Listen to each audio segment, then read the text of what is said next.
트랜스포머 비스트의 서막이 지금 개봉했습니다. 이번 작품에서는 맥시멀뿐만 아니라 시리즈 전체에서 가장 거대한 악당 중 하나인 유니크론도 등장합니다.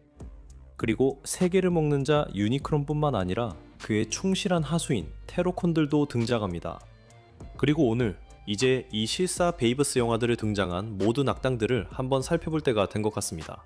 그래서 디셉티콘, 테러콘, 인퍼니콘까지 기본적으로 오토봇과 싸우는 모든 악당들을 가장 약한 자부터 가장 강한 자까지 순위를 매겨보겠습니다. 오늘 우리는 트랜스포머에서 누가 진짜로 가장 강력한 악당인지 알아볼 겁니다. 그럼 바로 시작해보죠.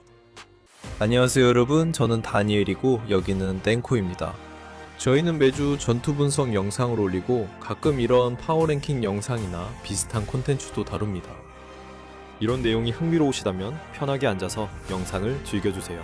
좋아요 버튼을 눌러주시고 원하신다면 구독 버튼도 함께 눌러주세요. 그럼 이제 시작해봅시다.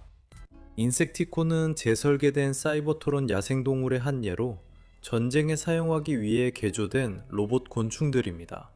이들은 피해자의 머리에 세레브로 스트립을 이식할 수 있는 능력을 가지고 있습니다. 이것은 인섹티콘의 주인이 피해자들을 정신적으로 조종하고 원격으로 통제할 수 있게 해줍니다.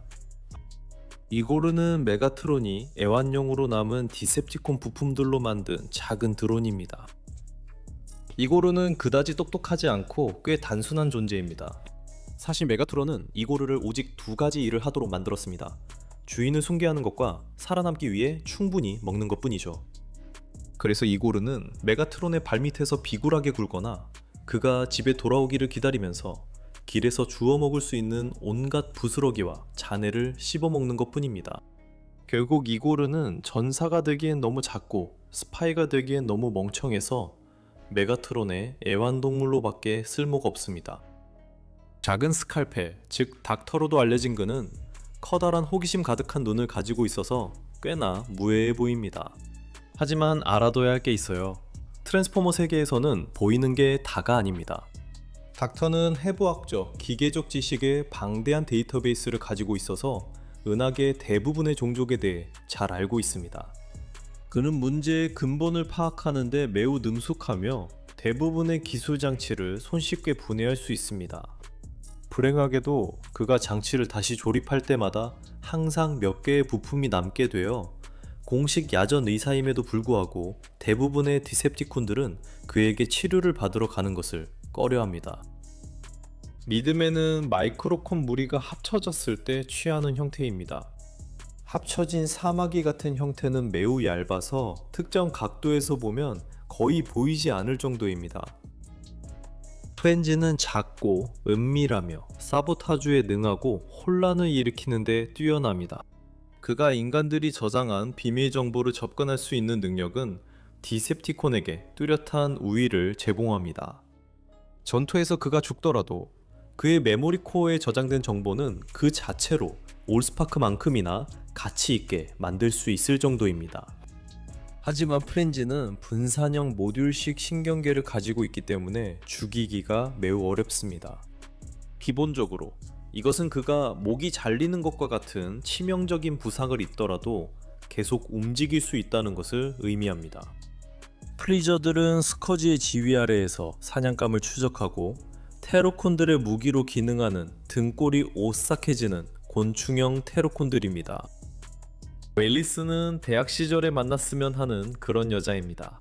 그녀는 예쁘고 자신이 원하는 것을 아주 솔직하게 표현하며 해밀턴 홀에서 샘 위트위키 옆집에 살고 있습니다. 그리고 그녀는 샘에게 정말 관심이 많습니다. 사실 좀 수상하죠?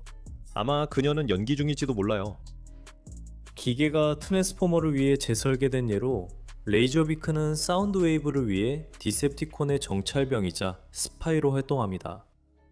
하지만 그렇다고 해서 그가 다른 임무, 예를 들어 목표를 추적해서 포획하는 일을 못하는 건 아닙니다. 작은 크기에도 불구하고 레이저비크는 가장 유능한 디셉티콘 중 하나이며 매우 숙련된 암살자입니다.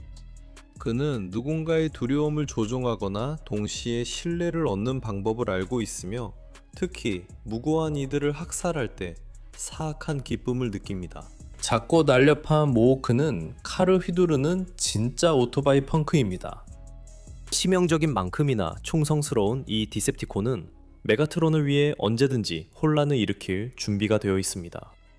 안타깝게도 메가트론은 그의 충성심에 보답하지 않습니다. 아마도 모호크가 입을 다물지 않기 때문일 것입니다.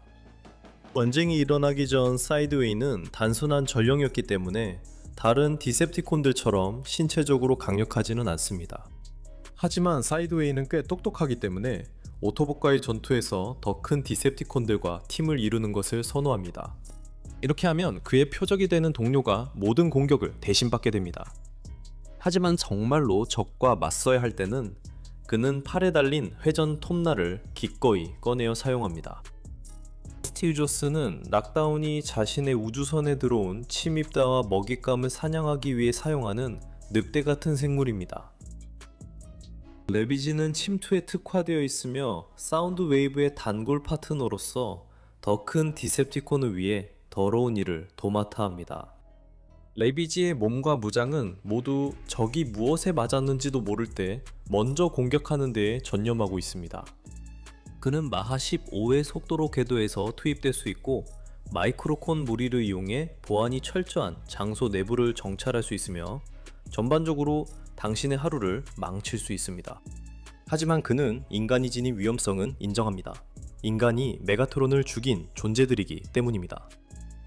KSI에서 제작한 정크입은 세대의 로봇으로 구성된 폐기물 처리용 쓰레기 트럭으로 대부분 인간이 트랜스포미움이라는 원소를 사용해 만든 생각 없는 드론들입니다. 브로를 전사라고 부르는 것은 사이버트론을 금속 덩어리라고 부르는 것과 같습니다. 브롤은 단순히 싸움을 즐기는 것이 아니라 싸움에 완전히 사로잡혀 있습니다. 오토봇을 산산조각 내는 것은 그의 본질에 깊이 새겨져 있습니다. 그의 존재를 이루는 모든 광속유 케이블에는 거칠고 통제되지 않는 전투에 대한 집착이 배어 있습니다. 그가 즐기거나 신경 쓰는 유일한 것은 전투의 격렬함입니다. 그는 폭발을 정말 좋아하며 특히 자신이 그 폭발을 일으켰을 때 더욱 좋아합니다. 그리고 폭발하는 게 오토봇이면 더 좋아합니다. 투헤즈는 인간이 만든 트랜스포머로 쇼크웨이브를 닮았지만 머리가 하나 더 달려 있습니다. 이 봇들 중 여러 대는 KSI에서 제작되었고 갤버트론이 장악한 후에는 오토봇과 싸우고 홍콩에서 씨앗을 회수하기 위해 투입되었습니다. 스컬피녹스는 블랙아웃과 공생관계를 맺고 있는 작은 트랜스포머입니다. 그의 주요 목적은 사냥하고 파괴하고 또다시 사냥하는 것입니다. 스컬피녹스는 단단한 땅을 무서운 속도로 파고들 수 있기 때문에 매우 무서운 상대입니다. 그는 땅에서 흙먼지를 일으키며 목표물을 기습하는데 엄청나게 능숙합니다. 그가 가장 좋아하는 취미는 아무것도 모르는 플레이어들과 숨바꼭질을 하는 것이며 숨는 사람과 찾는 사람 역할을 모두 즐깁니다. 사이버트론에서 그는 일부러 전장에 남겨졌고 카멜레온 메시가봇을 이용해 배경과 완벽하게 섞여 있다가 도착하는 오토봇 순찰대를 기습하곤 했습니다. 이 덕분에 메가트론은 스콜포녹의 학살적인 열정을 높이 평가하여 다른 디셉티콘들보다 더 많은 자율권을 주었습니다. 메가트론의 발톱으로 알려진 본크러셔는 한 단어로 표현할 수 있습니다. 바로 증오입니다. 다른 디셉티콘들이 탐욕, 야망 혹은 혼돈을 퍼뜨리는 것을 좋아해서 움직인다면 본크러셔는 순수하고 끊임없는 증오로 움직입니다. 그는 모든 사람과 모든 것을 증오합니다. 오토봇이든 디셉티콘이든 중간에 있든 상관없습니다. 그는 자기 자신마저 혐오하며 기형적이고 곱사등이인 자신의 로봇 모드에도 역겨움을 느낍니다. 그는 그것을 자신의 내면에 있는 모든 추함과 악의의 반영이라고 생각합니다.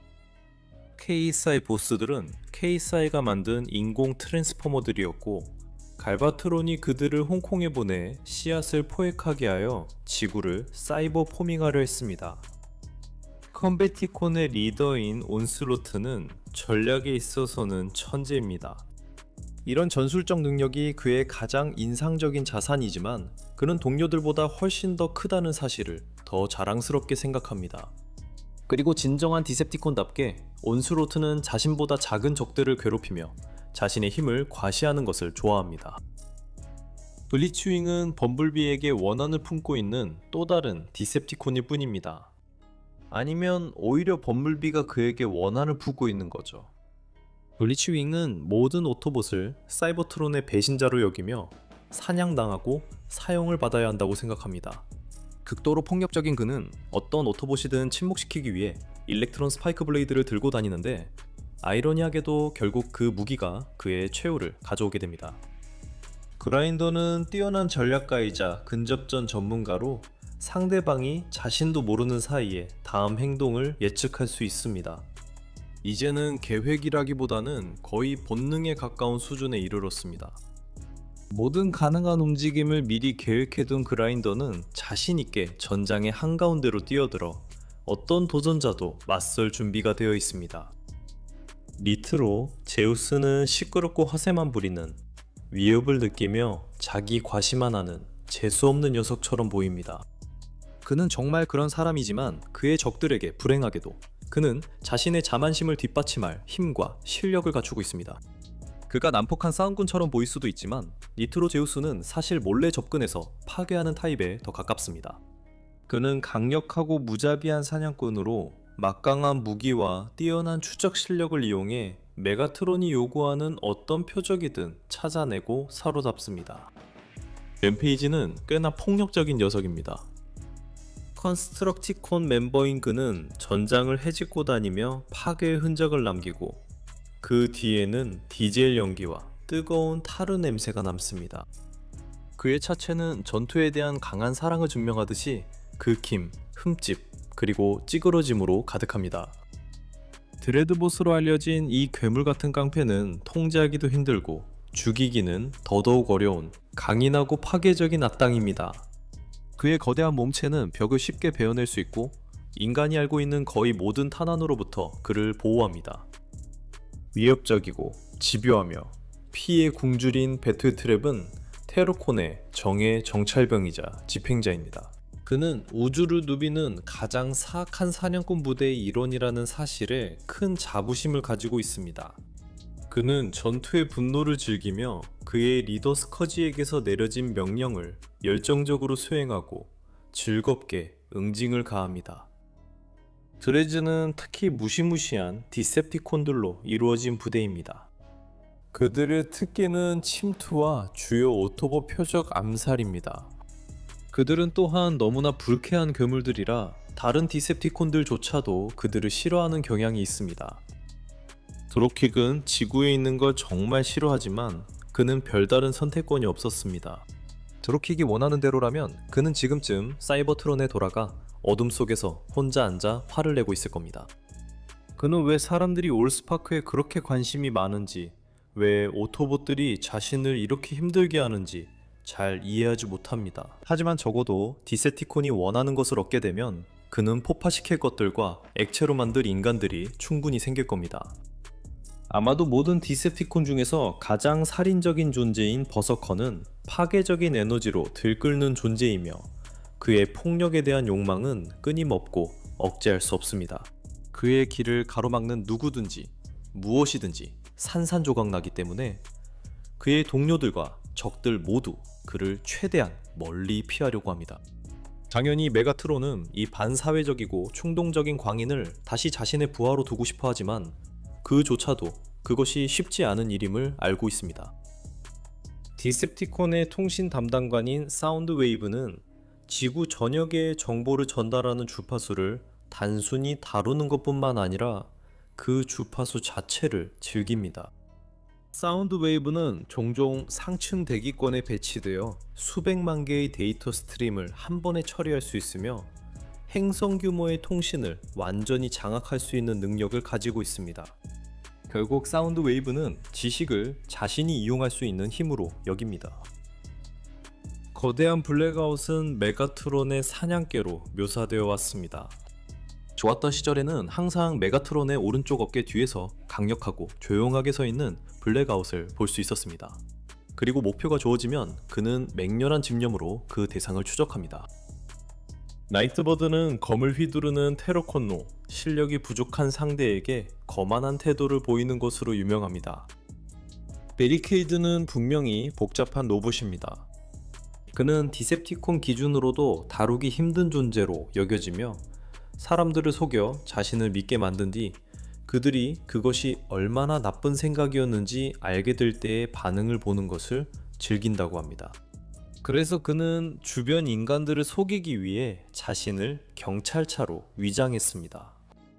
그가 동료 디셉티콘들에게 보이는 태도가 일관되지 않더라도 오토봇들에게 보이는 태도만큼은 확고합니다. 전부 죽여라.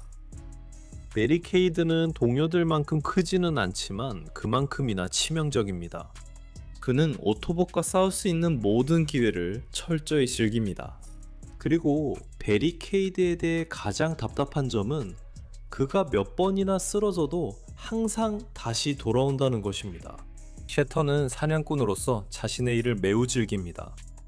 드로킷과 파트너를 맺고 있는 셰터는 둘 중 착한 경찰이라기보다는 아직은 너를 죽이지 않을 경찰입니다. 이 듀오에서 확실히 두뇌 역할을 하는 셰터는 말을 잘하는 교묘한 조종자로서 표적을 찾으면 칼을 비틀며 괴롭히는 것을 즐깁니다. 셰터는 결국 드로킥에게 가장 더러운 일을 맡기는 경향이 있지만 그녀 자신도 매우 숙련된 전투원입니다. 혁신, 효율성, 스타일. 케이사이스는 스팅어와 함께 여러분이 한 번도 경험하지 못한 방식으로 이들을 선보입니다. 스팅어는 지구 시장을 위해 독점적으로 생산된 완전히 새로운 변신 드론입니다.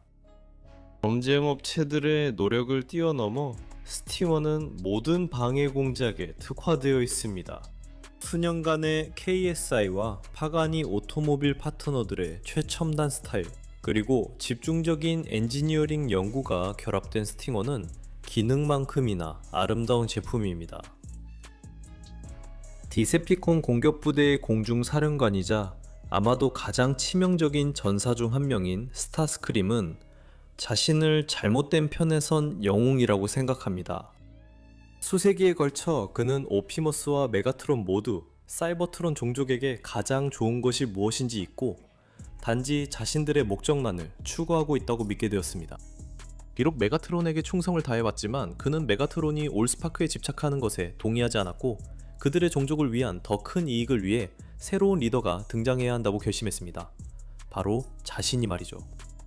데브콘은 네 발로 걷는 존재임에도 불구하고 여전히 상대하기에 만만치 않은 적이며 많은 다른 사이버트로니안들보다 훨씬 거대한 존재입니다. 그를 쓰러뜨리기 위해서는 여러 오토봇들이 한꺼번에 힘을 합쳐야 했습니다. 컨스트럭티콘 중 한 명인 거대한 디몰리션은 가장 똑똑한 편은 아닐지도 모릅니다. 다행히도 그는 언제 정면으로 싸워야 하고 언제 그림자 속에 숨어야 하는지 알 만큼은 영리합니다.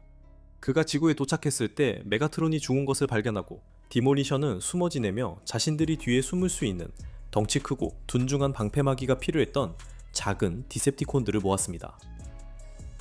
쇼크웨이브는 오래전에 메가트론에 의해 사이버트론을 지키도록 남겨졌지만 결국 올스파크의 부름을 따라 지구로 오게 됩니다.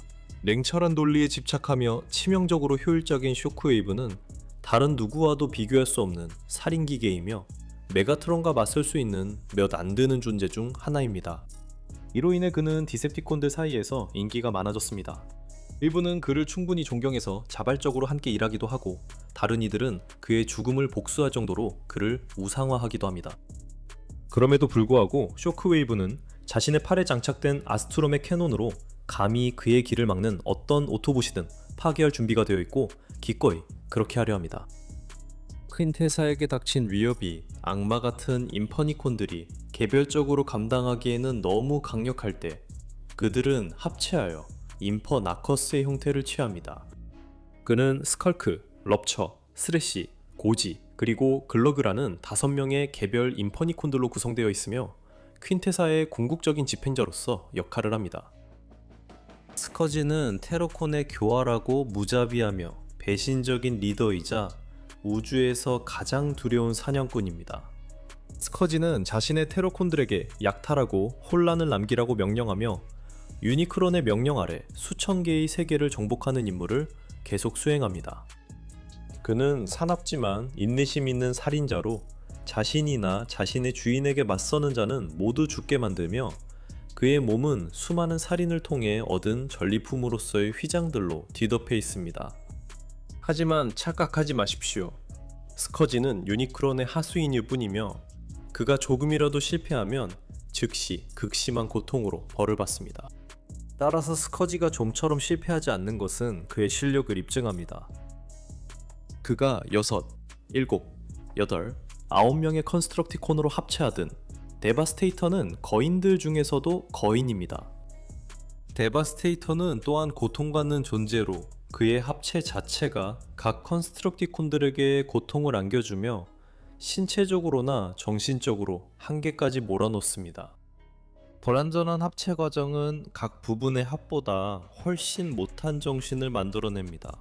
분노와 고통만이 그가 아는 전부이며 전투에서는 거의 본능에만 의존합니다. 메가트론, 즉 갈바트론은 원래부터 사납고 강력하며 거침없이 직선적인 디셉티콘의 리더였던 것은 아닙니다. 그는 한때 옵티머스와 전우였으며 센티넬 프라임의 제자로서 사이버트론의 수호자이자 방위군 사령관으로 임명되었습니다. 하지만 메가트론은 옵티머스가 프라임이자 센티넬의 총애를 받는 아들이라는 사실을 알고 동료를 질투하게 되었습니다. 이 분노는 더 폴룬이 그를 유혹하게 만들었고 결국 디셉티콘의 부활로 이어졌습니다.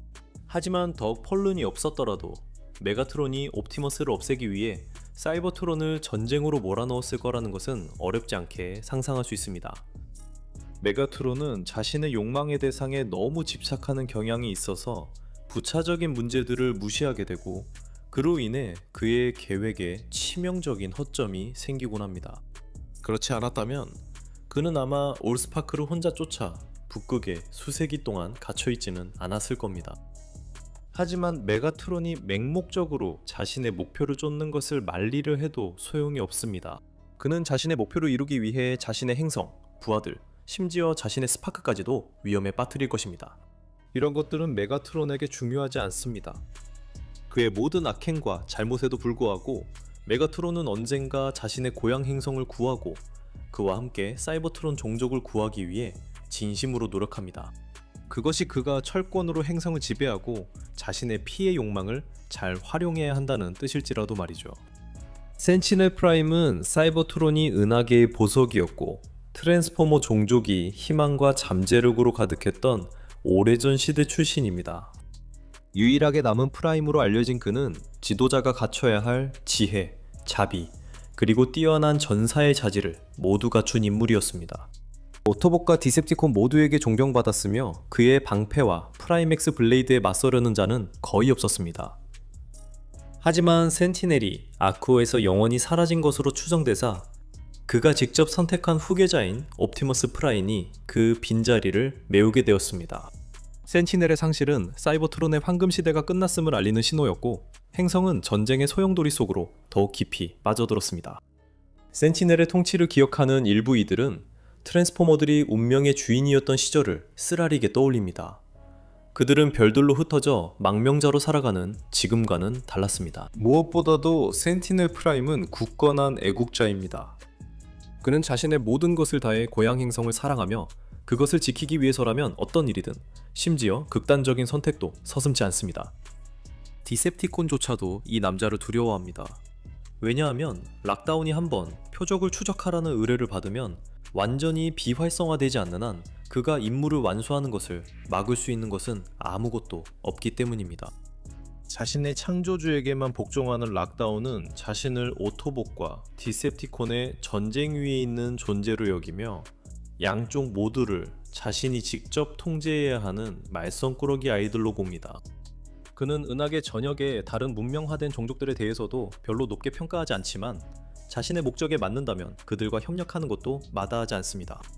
락다운은 본질적으로 현상금 사냥꾼으로 보수를 받는 한 자신에게 주어진 계약과 임무를 항상 완수합니다. 그는 계약을 완수하기 위해 무엇을 해야 하든 별로 신경 쓰지 않으며 필요하다면 기꺼이 행성 전체를 파괴하는 데에도 주저하지 않습니다.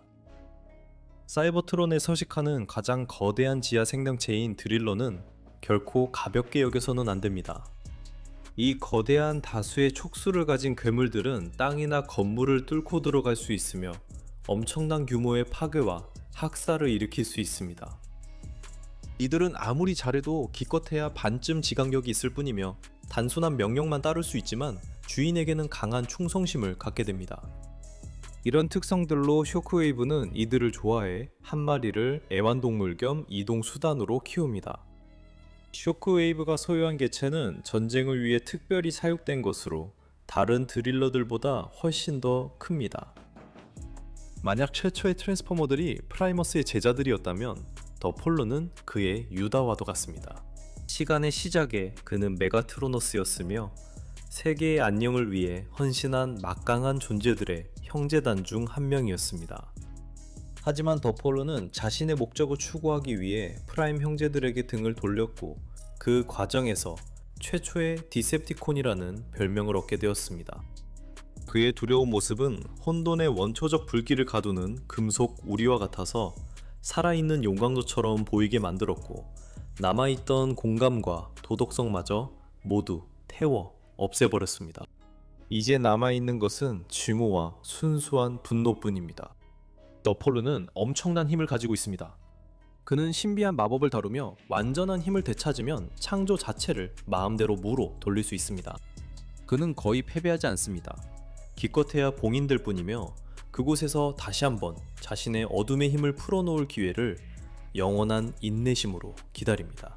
신테사는 신비롭고 강력한 우주 마법사입니다. 스스로를 생명의 프라임이라고 칭하는 그녀는 사이버트론 종족을 창조했다고 주장하며 사이버트론을 자신의 명령에 따라 움직여야 할 존재로 여깁니다.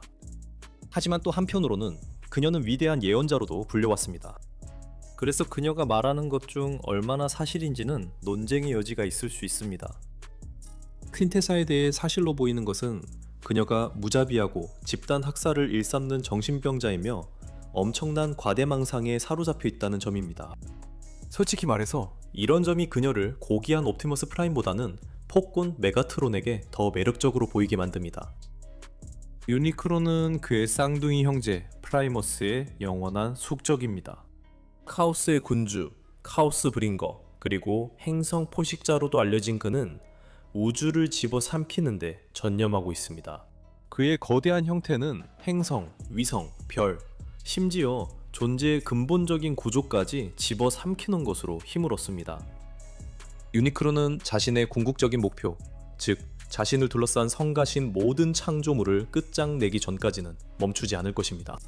그리고 모든 것의 끝에서 소용돌이 치는 무한한 허무의 소용돌이 속에서 살아있는 중심이 되어 평화를 찾으려 합니다. 여러분은 어떻게 생각하시나요? 아래 댓글에 의견을 남겨주세요. 분명히 이 부분에 대해 여러 생각과 감정이 있으실 거라고 확신합니다. 이렇게 오래 시청해주시고 영상 끝까지 함께 해주셨다면 정말 대단하십니다. 시청해주시고 저희를 응원해주셔서 정말 감사합니다. 그리고 구독하고 싶으시면 꼭 구독해주세요. 매주 이런 영상을 더 많이 보실 수 있을 거예요. 그때 다시 뵙겠습니다. 다음에 다시 뵙겠습니다.